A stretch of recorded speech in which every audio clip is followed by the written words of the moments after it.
ISF জিন্দাবাদ বাংলার দলিত আদিবাসী সংখ্যালঘু মানুষের প্রতিবাদী কণ্ঠ এমএলএ নওশাদ সিদ্দিকী ভাই জান জিন্দাবাদ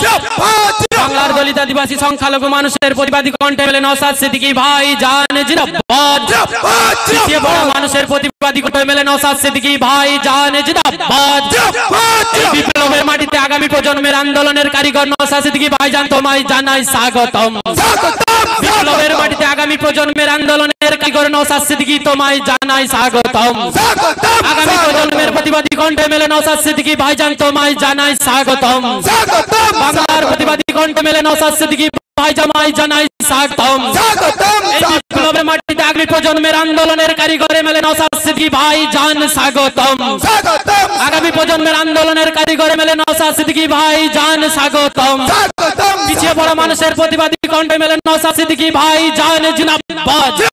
বাংলার দলিত আদিবাসী সংখ্যালঘু মানুষের প্রতিবাদী কণ্ঠ এমএলএ নওশাদ সিদ্দিকী ভাইজান জিন্দাবাদ ইনকলাব জিন্দাবাদ আইএসএফ জিন্দাবাদ মানুষের স্বার্থে নওশাদ সিদ্দিকীর নেতৃত্বে গোটা পশ্চিম বাংলা জুড়ে আইএসএফ এর আন্দোলন চলছে চলবে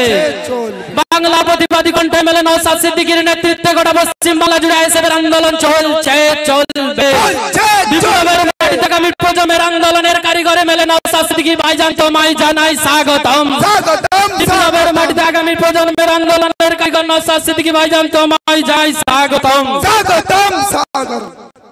এখন আপনাদের সামনে বক্তব্য রাখছিলেন আমাদের নাসির স্যার মহাশয়, তিনি বক্তব্য রাখছেন। আপনারা যারা রাস্তায় আছেন ভাই অনুরোধ করছি রাস্তাটা ছেড়ে মাঠে চলে আসুন। মাঠে অনেকটাই জায়গা আছে, আপনাদের জন্য বড় মাঠ করা হয়েছে। আমাদের মধ্যমণি নওশাদ সিদ্দিকী মহাশয় এসে উপস্থিত হয়েছেন, আপনারা নিচে চলে আসুন। আমি